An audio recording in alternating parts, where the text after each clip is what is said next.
সালাম পৌঁছা দিও রাসূলুল্লাহর পাক রওজায়। আল্লাহুম্মা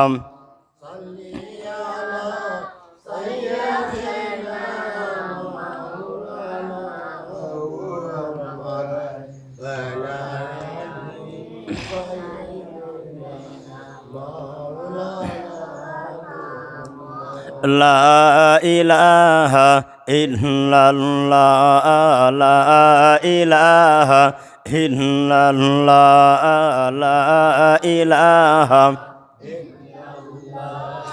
লা ইলাহা ইল্লাল্লাহ লা ইলাহা ইল্লাল্লাহ লা ইলাহা ইল্লাল্লাহ লা ইলাহা ইল্লাল্লাহ লা ইলাহা ইল্লাল্লাহু মুহাম্মাদুর রাসূলুল্লাহ সাল্লাল্লাহু আলাইহি ওয়াসাল্লাম। আলহামদুলিল্লাহ, আল্লাহ রাব্বুল আলামিনের দরবারে অসংখ্য গণিত শুকর আদায় করছি, যিনি আমাদেরকে অত্যন্ত মেহেরবানি করে, দয়া করে, মায়া করে আল্লাহর হুকুম জুমার নামাজ আদায় করার জন্য আল্লাহর ঘর মসজিদে আসার এবং বসার তৌফিক দান করেছেন এবং আল্লাহর নবী সাল্লাল্লাহু আলাইহি সাল্লামের উপর দুরূদ শরীফ পাঠ করার তৌফিক দিয়েছেন এবং আল্লাহর সর্বোত্তম জিকির কালিমা লা ইলাহা ইল্লাল্লাহর জিকির করার তৌফিক দিয়েছেন। সেজন্য পাক রব্বুল আলামিনের দরবারে অন্তঃস্থল থেকে মহব্বতের সহিত একবার কালিমাতের শুকর আদায় করি। সকলে একবার বলি আলহামদুলিল্লাহ। অত্যন্ত একটা গুরুত্বপূর্ণ মাসের মধ্যে আমরা হাজির হয়েছি। আরবি বৎসরের প্রথম মাসের নাম হচ্ছে মুহররম। আরবি বৎসরের প্রথম মাসের নাম হচ্ছে মুহররম। আজকে হচ্ছে মুহররম মাসের 5 তারিখ। এমন একটি গুরুত্বপূর্ণ মাস, অত্যন্ত দামি একটি মাস। আল্লাহ রাব্বুল আলামিন সূরাতুল তাওবার 36 নং আয়াতের মধ্যে আল্লাহ তাআলা বলেন, পৃথিবী সৃষ্টি হওয়া থেকে শুরু করে নিয়ে পৃথিবী যখন থেকে সৃষ্টি করেছেন তখন থেকে আল্লাহ রাব্বুল আলামিনের গণনা মতে মাস হচ্ছে 12টাই। মাস হচ্ছে 12টি। তার মধ্যে 4টি মাস হচ্ছে আল্লাহর কাছে সর্বোত্তম মাস। 4টি মাসের মধ্যে একটি মাস হচ্ছে মুহররম মাস। সুবহানাল্লাহ পড়ি। যে মুহররম মাস অত্যন্ত দামি একটি মাস, যে মাসকে বেদিনরা পর্যন্ত সম্মান দিত। এই মাসটাকে ইহুদি খ্রিস্টানরা পর্যন্ত এই মাসটাকে সম্মান দিত। তারা এই মাসকে তারা একটু ভয়ও পেত। এই মাসের মধ্যে অমুসলিমরা মুসলিমদের সঙ্গে এই মুহররম মাসের মধ্যে তারা যুদ্ধের মধ্যে লিপ্ত হতো না, যুদ্ধ থেকে তারা বিরত থাকত। এই মাসের মধ্যেই আরবি মাসের গণনা হিজরি গণনা শুরু হয় এই মুহররম মাসের মধ্যেই। আর এই মাস এতটাই দামি, মুহররম মাসের অর্থই হচ্ছে নিষিদ্ধ বা বিরত থাকা। এই মাসের মধ্যে যুদ্ধ বিগ্রহ থেকে তারা বিরত থাকত। এই মাস থেকেই আরবি মাস শুরু হয়। তাই শরীয়তের বিধান মতে আরবি মাসের গণনা হিসাবে একটি ছেলে সন্তান সাবালক হিসাবে গণনা হয়। একটি ছেলে সন্তানকে সাবালক হিসাবে গণনা করা হয় আরবি মাস থেকেই। আরবি মাস কতদিন, একটা ছেলে কত বৎসর হলে সে সাবালক হবে? আল্লাহর বিধান মতে একটি ছেলে আরবি চাঁদের হিসাবে 15 বৎসর যখন তার পূর্ণ হয়ে যাবে তখন থেকে তাকে সাবালক ধরা হবে। 15 বৎসর যখন পূর্ণ হয়ে যাবে চাঁদের হিসাবে, চন্দ্র মাসের হিসাব রাখা হচ্ছে ফরজি কিফায়া। চন্দ্র মাসে হিসাব রাখা হচ্ছে ফরজি কিফায়া। দেশের যে কোনো একজন ব্যক্তি হলেও চন্দ্র মাসে হিসাব রাখতে হবে। যদি কোনো দেশের কোনো একজন ব্যক্তি চন্দ্র মাসে হিসাব না রাখে তাহলে সারা দেশের লোকেরা কবিরা গুনাহ লিপ্ত হয়ে যাবে। তাই বাংলাদেশের মধ্যে হালাল কমিটি আছে চন্দ্রমাস হিসাব করার জন্য, আছে না নাই? সব দেশের মধ্যে আছে না নাই? সব দেশের মধ্যে চন্দ্রমা হিসাব করার জন্য তাদেরকে বেতন দিয়ে রাখা হয়। চন্দ্রমাসে হিসাব রাখার জন্য চাঁদের হিসাব রাখা হয়, তাদেরকে বেতনভুক্ত, তাদেরকে বেতন দিয়ে রাখা হয়। তো এই মাস একটা দামি মাস, এই চন্দ্র মাসের হিসাবেই কিন্তু আমরা ইবাদত করে থাকি, ঠিক না ঠিক? ইংরেজি হিসেবে আমরা ইবাদত করি। ইংরেজি হিসাবে যদি ইবাদত করতে হতো তাহলে চাঁদ ওঠার দরকার ছিল না, আমরা ইংরেজি হিসাবে রোজা রাখতাম, ঠিক না ঠিক? ঠিক আছে না ভাই? তাহলে ইংরেজি কিংবা উর্দু, ফার্সি, মালয়ে আমরা অন্য হিন্দি কোনো হিসাবে আমরা গণনা মতে আমরা ইবাদত করি না, বরং আমরা আরবি হিসাবে আমরা ইবাদত করি। যেমন রমজান শরীফের রোজা রাখি, আমরা চাঁদ দেখে রোজা রাখি, রোজা ভঙ্গ করে অর্থাৎ ঈদ পালন করে আমরা চাঁদ দেখে, ঠিক না ঠিক? এমনকি আমরা কুরবানি ঈদ পালন করে আমরা চাঁদের হিসাবে, ঠিক না ঠিক? তাহলে বোঝা গেল সকল ইবাদতের হিসাব হচ্ছে চন্দ্র হিসাবে, যেটা আল্লাহ তাআলার গণনা মতে হচ্ছে আরবি মাস। এই মুহররম মাস অত্যন্ত দামি মাস। পৃথিবীতে অনেক কিছু ঘটেছে মুহররম মাসের মধ্যে, সুবহানাল্লাহ পড়ি। অনেক কিছু ঘটেছে। তাই মুহররম মাসের 9 তারিখে দিবাগত রাত্রকে আশুরার রাত্রি বলে। এই মুহররম মাসের মধ্যে একটা দিন আছে যে 10 তারিখকে বলা হয় আশুরার দিন। কি দিন বলা হয়? আশুরার দিন। আশুরার দিন এই রোজা রাখা, আশুরার দিন রোজা রাখা একটা ফজিলতের কাজ।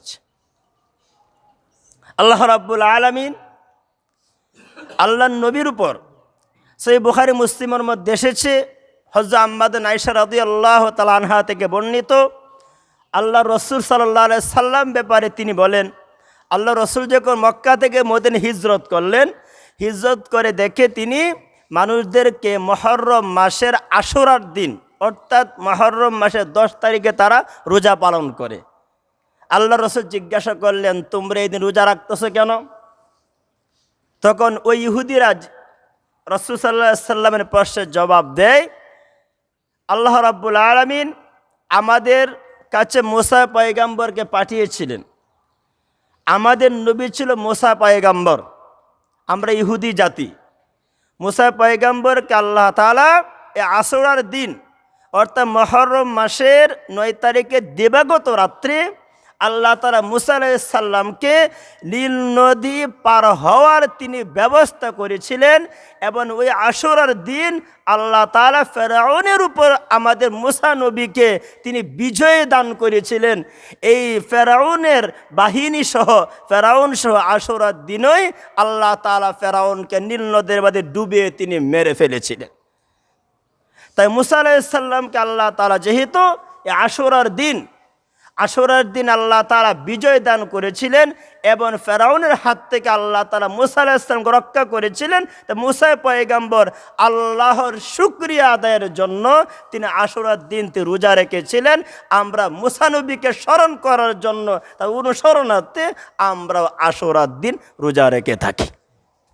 আল্লাহর নবী বললেন,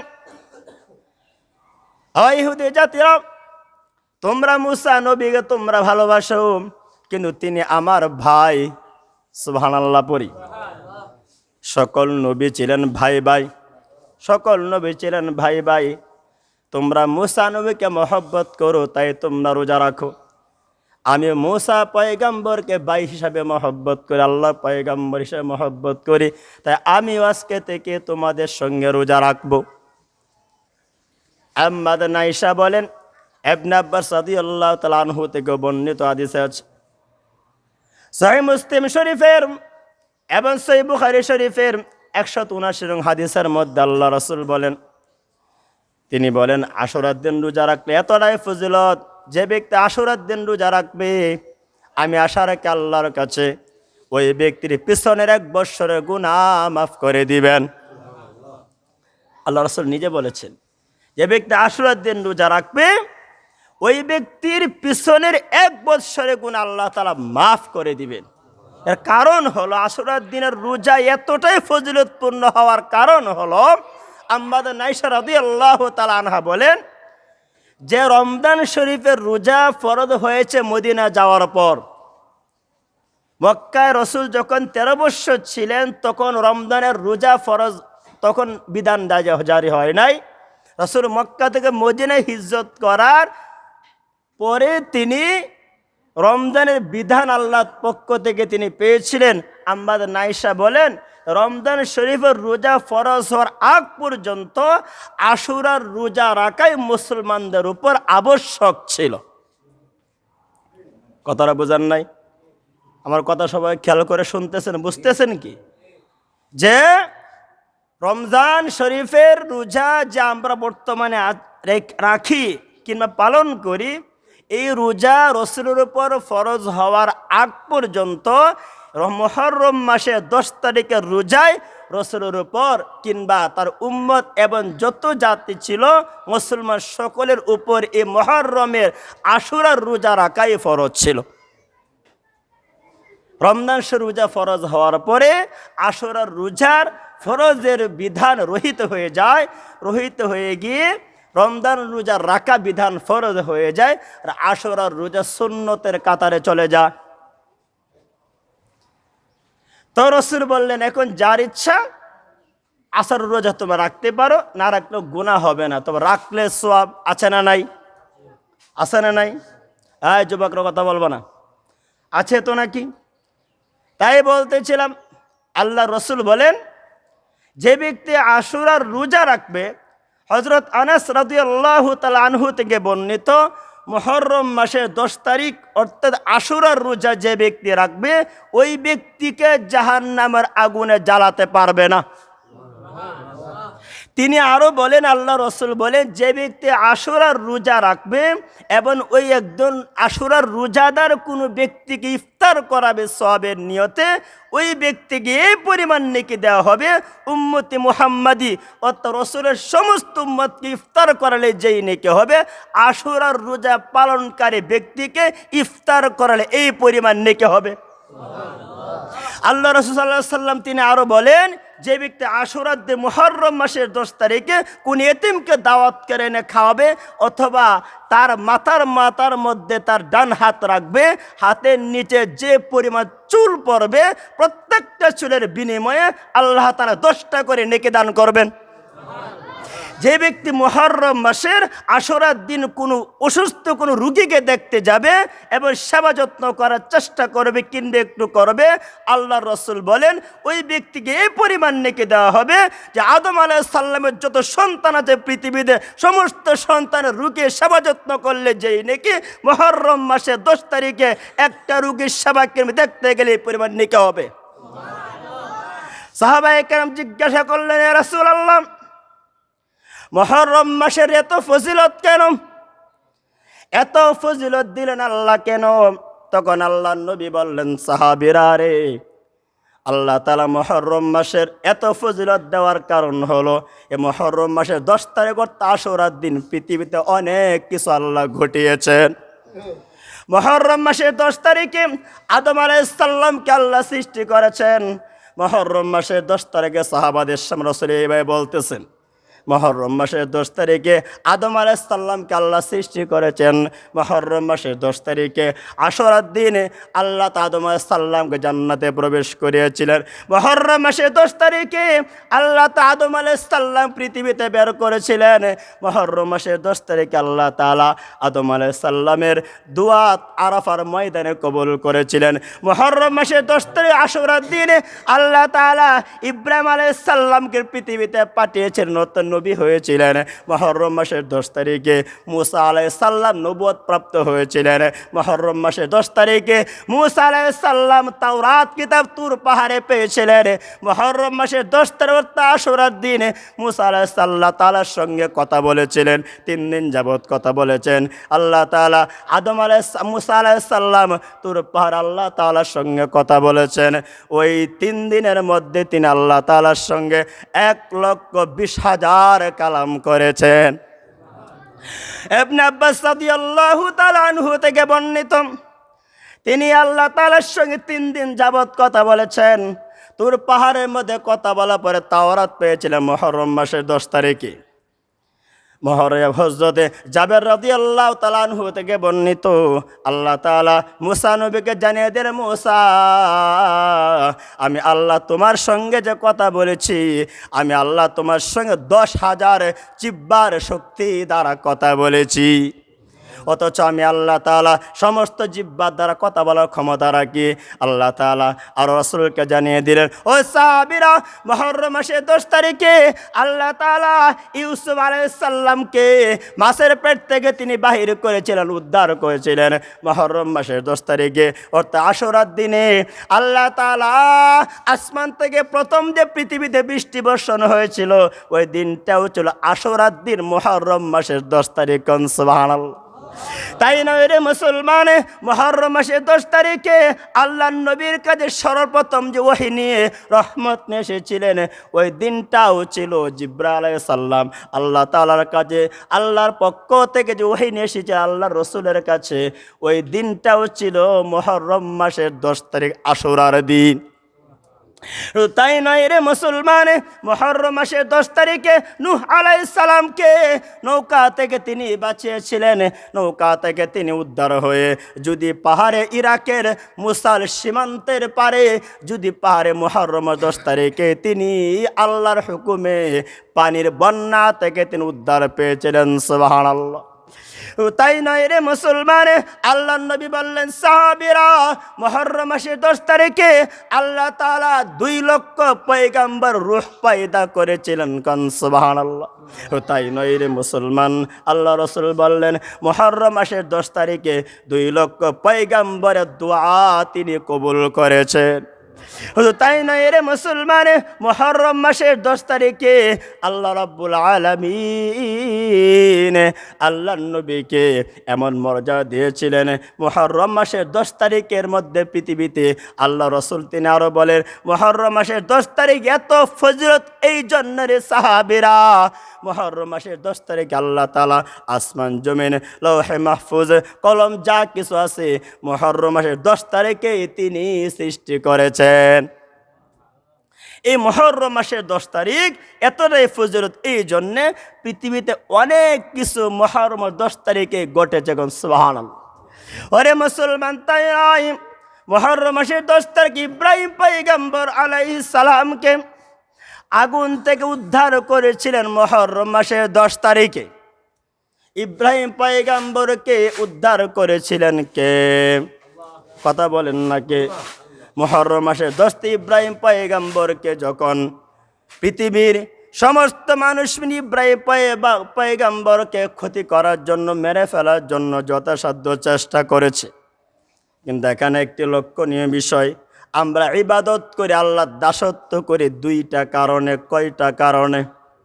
1 নম্বর কারণ হলো যার উপকার করার ক্ষমতা সবচেয়ে বেশি, তার উপকার পাওয়ার লোভে তার ইবাদত করা হয়।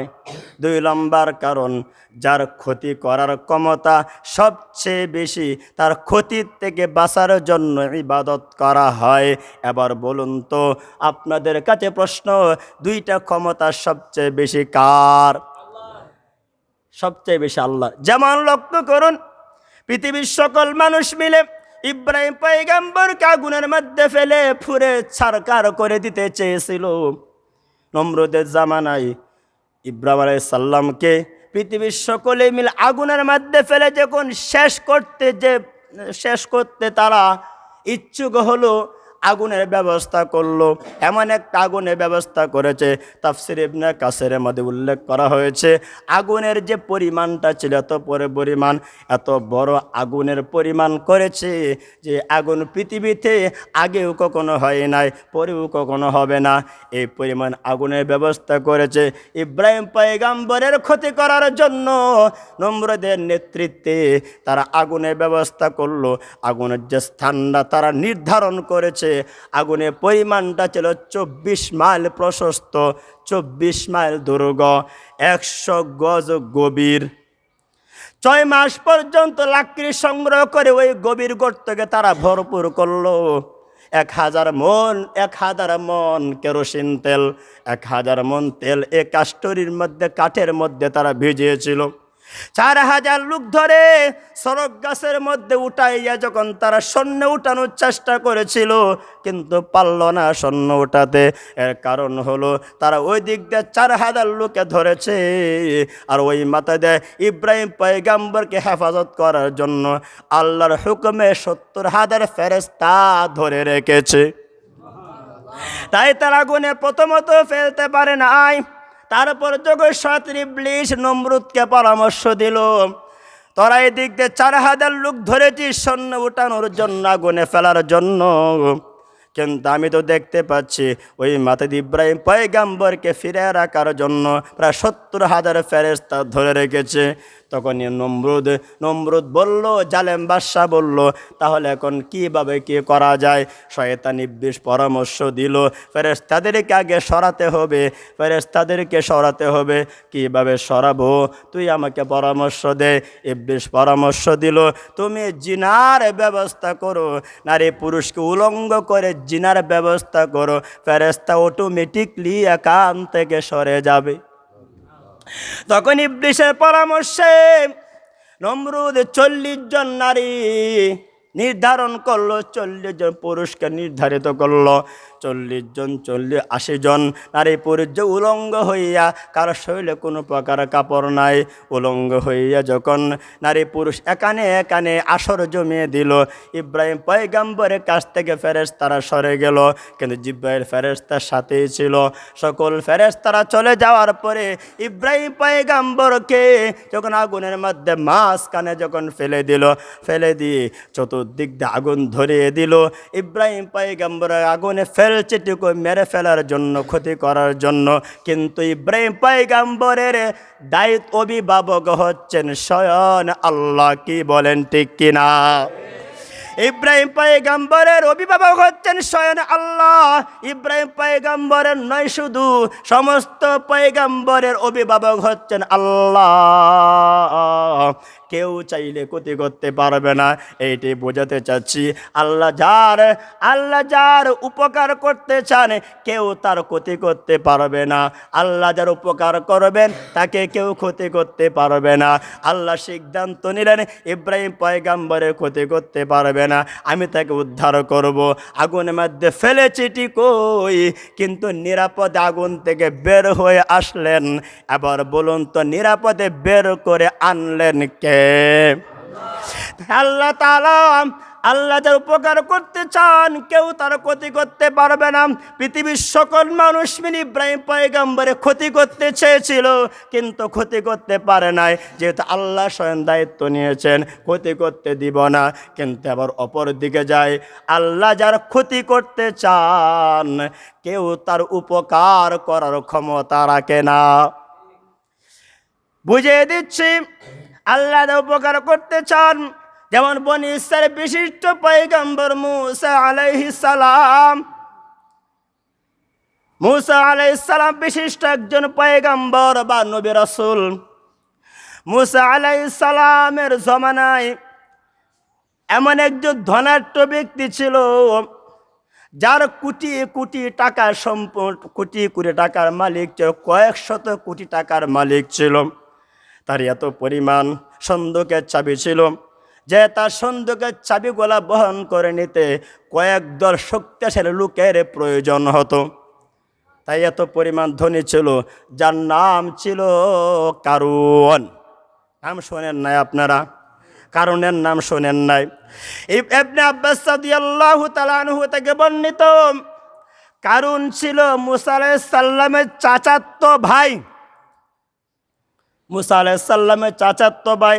তাই মুসা আলাইহিস সালাম তাকে দ্বীনের দাওয়াত দিয়ে বলতেন, তুমি ভুলের মধ্যে আছো, তুমি ইসলাম গ্রহণ করো, বলো লা ইলাহা ইল্লাল্লাহু মুসা কালিমুল্লাহ। এই কথা বলে তুমি ইসলাম গ্রহণ করো, আর তোমার যে এত অজস্র পরিমাণ সম্পদ রয়েছে, সম্পদের যাকাত আদায় করো, আর না হয় আল্লাহর আযাব তোমাকে পাকড়াও করবে। কিন্তু কারণ মুসা নবীর কথা কর্ণপাত করল না, মুসা নবীকে আরও অপমান করার চেষ্টা করেছে, লাঞ্ছিত করার চক্রান্ত করেছে, মুসা নবীর কথা মানে না। বলল, এই মুসা, এই যে সম্পদ আমি কামিয়েছি, আমাকে সম্পদ কেউ দেয় নাই, আমি নিজে ব্রেন দ্বারা কামিয়েছি, আমার শক্তির দ্বারা কামিয়েছি। অহংকার গর্জে উঠে সেই কথাগুলি বারবার বলতো। মুসা নবী এই কথাগুলো শোনার পর কোনো কষ্ট পেতেন, অনেক কষ্ট পেতেন। তাই তিনি বললেন, কারণ তুমি যদি, আমি তোমাকে শেষবারের মতো বলছি, ইসলাম গ্রহণ করো, তারপরে তুমি সম্পদের জাকাত দাও। তোমার সম্পদের মধ্যে অনেক গরিবদের হক রয়েছে, তুমি সম্পদের জাকাত দাও। এইভাবে দিনের দাওয়াত দিয়ে যেতে থাকলেন। কিন্তু কারণে মুসা নবীর কথা কর্ণপাত করল না, কর্ণপাত করল না। আল্লাহ তাআলার কাছে মুসা পয়গম্বর ব্যর্থ হইয়া, অসন্তুষ্ট হইয়া তিনি বদদোয়া করলেন। আল্লাহ মুসার বদদোয়াকে কবুল করে ওই কারণের এই এলাকা, যে এলাকার মধ্যে সে থাকতো, মিশর এলাকার মধ্যে থাকতো, ওই এলাকার জমিনকে মুসা নবীর আয়ত্তাধীন করে দিলেন। মুসা আয়ত্তাধীন করে দিলেন। তাই মুসা পয়গম্বর কারণের বাড়ির কাছে গিয়ে হাজার হাজার লোক তাকিয়ে দেখলো। মুসা নবী বললেন, কারণ আমি আবার শেষবারের মতো বলছি, ইসলাম ধর্ম গ্রহণ করো আর তোমার সম্পদের জাকাত দাও, আল্লাহর আযাব তোমাকে পাকড়াও করবে। তখন সে এক কথায় জবাব দেয়, এরে মুসা, এ সম্পদ তো আমার, আর কারো অধিকার নাই, কথা বলারও কোনো অধিকার নাই, এমনি অহংকার করে বলতো। তাই মুসা পয়গম্বর এই দিয়ে এতটাই অসন্তুষ্ট হলেন, এতটাই রাগান্বিত হলেন, তাই তিনি জমিনকে হুকুম করলেন, রে জমিন, আমি আল্লাহ পয়গম্বর মুসা বলছি, কারণ কে তার সম্পদ সহ, তার বাড়িঘর সহ জমিন তুমি তাকে গ্রাস করতে আরম্ভ করে দাও, গ্রাস করতে আরম্ভ করে দাও। মানুষ তাকে এত তত্তর করে কাঁপতেছে। কি ব্যাপারে? এমন ঘটনা আমরা পূর্বেও শুনি নাই, আমরা কোনোদিনও দেখি নাই। জমিন সহ, তার সম্পদ সহ, সন্দুকের চাবি, যা কিছু হাতে অর্থ সম্পদ, তাকে সহ জমিন গ্রাস করতে আরম্ভ করলো। নিচের দিকে ঢাপতে আরম্ভ করলো, নিচের দিকে যেতে আরম্ভ করলো।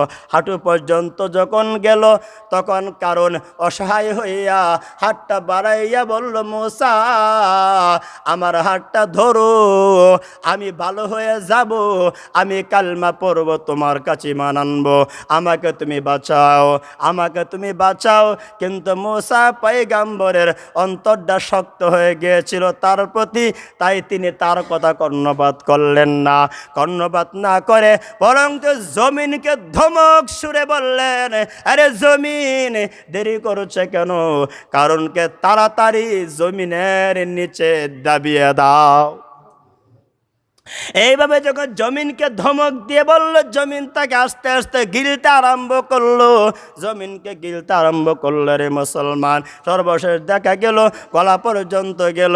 তখন আবার হাও মাও করে কান্না করে বলল, মুসা রে, আমাকে তুমি বাঁচাও, আমাকে তুমি উদ্ধার করো, আমি আর নাফরমানি করব না, তোমার নাফরমানি করব না, আল্লাহর নাফরমানিও করব না, ভালো হয়ে যাব, কালিমা পড়ব, আমাকে উদ্ধার করো, আমাকে বাঁচাও। মুসা পয়গম্বর তার কথাগুলো বিশ্বাস করলেন না, যেহেতু একটা মৃত্যুক ছিল, অহংকারী ছিল, বদমাইশ ছিল, তাই তার কথা কর্ণপাত করলেন না। জমিনকে আর একটা ধমক দিলেন। ধমক দেওয়ার পরে তাকে নিচের দিকে নিয়ে গেল। জমিন সঙ্গে সঙ্গে সমতল মিশে গেল, দরজা বন্ধ করে দিল। ওই দিনটাও ছিল মুহররম মাসের 10 তারিখ। সুবহানাল্লাহ বলেন। মুহররম মাসের 10 তারিখ আশুরার দিন ছিল। এই জন্যে মুহররম মাসের 10 আশুরার দিনের সঙ্গে পৃথিবীর অনেক ইতিহাস জড়িত আছে। তাই এই দিনটাকে আমরা যদি স্মরণ রাখবো আমরা কীভাবে? আল্লাহর হুকুম রোজা রেখে। রোজা রাখা, এই দিনের রোজা রাখা সুন্নত কিংবা মুস্তাহাব সকলের জন্য, নারী পুরুষ সবার জন্য। তবে একটা রোজা রাখার বিধানটা আল্লাহ রাসূল বলে দিয়েছেন, মুহররম মাসের রোজা রাখলে একটা নয় 2টা রাখতে হয়। কয়টা? 2টা রাখতে হয়, 2টা রাখতে হয়। আগে একটা রাখা হতো, কিন্তু যখন ইসলাম ধর্ম, যখন আল্লাহ নবীর উপর যে ওহী হয়ে গেল, রোজা ফরজ হয়ে গেল, ইহুদিরা যখন কিছু সংখ্যক লোক বেদুইন ইসলাম গ্রহণ করলো, বাকিরা রসুলের বিরুদ্ধাচরণ করলো। কিন্তু ইহুদিরা এখনো পর্যন্ত মুহররম মাসের 10 তারিখে সম্মানার্থে তারা মুসা নবীর সম্মানার্থে এই দিন তারা এখনো পর্যন্ত পৃথিবীতে ইহুদিরা রোজা রাখে। কিন্তু আল্লাহর রসুল বলেছেন, আমি এমন একজন পয়গাম্বর, এমন একজন সম্মানী আল্লাহর কাছে, আমি থাকতেও যদি মুসা পয়গাম্বর পৃথিবীতে থাকতেন, আরও নবী থাকতেন, তারা যদি আমাকে বাদ দিয়ে তাদের নবীকে অনুসরণ করে তারপরেও তারা জাহান্নামে যাবে। কারণ আমাকে আল্লাহ তাআলা এত সম্মান দিয়েছেন। কারণ কোরআন নাজিল হওয়ার পরে সমস্ত কিতাব রহিত হয়ে যায়। এই কিতাবের উপর আমল করা যাবে, শুধু ঈমান রাখা যাবে, আমল করা যাবে না। ঈমান রাখতে হবে, ঈমান না রাখলে আবার মুসলমান থাকবে না। তাই আল্লাহর নবী বলেন, যেহেতু ইহুদিরা আল্লাহর বিরুদ্ধাচরণ করেছে, আল্লাহর রসুলের বিরুদ্ধাচরণ করেছে, নবীর পিতাকে হত্যা করার চক্রান্ত করেছে, নবীকেও মেরে ফেলার জন্য চক্রান্ত করেছে, ইহুদিরা তারা আহলে কিতাবকে তাও অনুসরণ করে। কিন্তু আহলে কিতাবকে অনুসরণ করলে এখন চলবে না, এখন একমাত্র মহাগ্রন্থ আল কোরআনকেই অনুসরণ করতে হবে, তাহলে নাজাত পাওয়া যাবে। সুবহানাল্লাহ। আর না হয় কোনো গতি নাই। তাই মুহররম মাসের রোজা আপনি আমি যখন রাখবো, তাহলে আমরা 2টা রোজা রাখবো, 10 তারিখ 11 তারিখ, অথবা 9 তারিখ 10 তারিখ। আমি কি বোঝাতে পারছি? 2টা রাখবো। একটা রাখা মাকরুহে তাহরিমি, মাকরু বলা হয়। তো 2টা রাখবেন। 2টা রোজা রাখলে তাহলে আপনার পূর্ণ সওয়াব পাবেন। যে হাদিসটা আমি বলেছি বুখারী মুসলিমের মধ্যে এসেছে, আম্মা আয়েশা রাদিয়াল্লাহু তাআলা আনহা থেকে বর্ণিত, আল্লাহ রসুল বলেন, যে ব্যক্তি সওয়াবের নিয়তে মুহররম মাসের আশুরার রোজা 10 তারিখের রোজাটা সে রাখবে, একটার সঙ্গে আরেকটা মিলিয়ে 9 তারিখ 10 তারিখ যেহেতু রাখার বিধান রাখবে, আল্লাহ তাআলা তার অতীতের 1 বৎসরের গুনাহ মাফ করে দিবে। রসুল নিজে বলেছেন। তাই আমরা রোজা যদি রাখি, কয়টা রাখবো? 2টা রাখবো। মা বোনদেরকে বলছে, রোজা রাখলে 2টা রাখবো। রাখা সওয়াবের কাজ, এটা সুন্নত কিংবা মুস্তাহাব, রাখলে অবশ্যই সওয়াব আছে। আবার আর না রাখলে গুনাহ হবে এমনটা না, রাখলে সওয়াব আছে। উম্মুল মুমিনিন হাফসা রাদিয়াল্লাহু তাআলা আনহা থেকে বর্ণিত, আল্লাহ রাসূল বলেন, তিনি বলেন যে আল্লাহ রাসূল 4টে আমল তিনি কখনো পরিত্যাগ করেননি। ওনার জীবদ্দশায় 4টে আমলকে পরিত্যাগ করেননি। 1 নম্বর, তিনি মুহররম মাসের 10 তারিখের রোজা তিনি রেখেছেন। 2 নম্বর আমল হলো জিলহজ মাসের 10 দিন তিনি রোজা রেখেছেন। 3 নম্বর আমল হলো 2 নম্বর হলো মুহররম মাসের 10 রোজা। 3 নম্বর আমল হলো প্রতি মাসের 3 দিন, প্রতি মাসের চাঁদের 3 দিন 13, 14, 15 তারিখ রোজা তিনি আল্লাহ রাসূল রেখেছেন। 4 নম্বর আমল হলো প্রত্যেক দিন ফজরের সুন্নত নামাজ তিনি পড়েছেন। সুবহানাল্লাহ। তো কয়টা আমল পাওয়া গেল? হাদিস থেকে 4টে আমল পাওয়া গেলে তিনি 4টে আমল তিনি কখনোই তিনি পরিত্যাগ করেননি। তাই বলছি, আমরাও যদি এই রোজাটা আমরা মুসা নবীর সম্মানার্থে রাসূল সাল্লাল্লাহু আলাইহি সাল্লামের আমল অনুযায়ী আমরা যদি এটা করি, আমরাও সওয়াব পাবো। আল্লাহ তাআলা আমাদের সকলকে যেন মুহররম মাসের আশুরার বিষয় নিয়ে যেটুকু আলোচনা করলাম, এই আলোচনার পরে আমল করার সকলকে তৌফিক দান করেন। আমিন।